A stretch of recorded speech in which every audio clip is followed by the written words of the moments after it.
mula noon. Marami po kayo ang naisalpa ng mga... Bakit ngayon hindi na?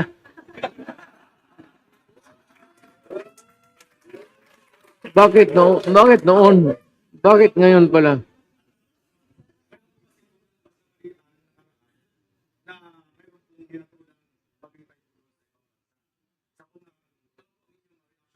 Mahirap yan.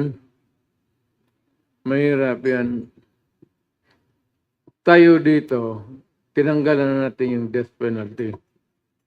And almost yung civilized nation. I would not name any particular country na sabihin mo. Nandiyan pa rin yung death penalty. Alam mo,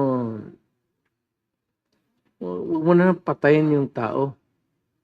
Ibigay mo na lang sa akin, ako na lang magbaril para walang uluhin ko na lang para, pero sabihin mo na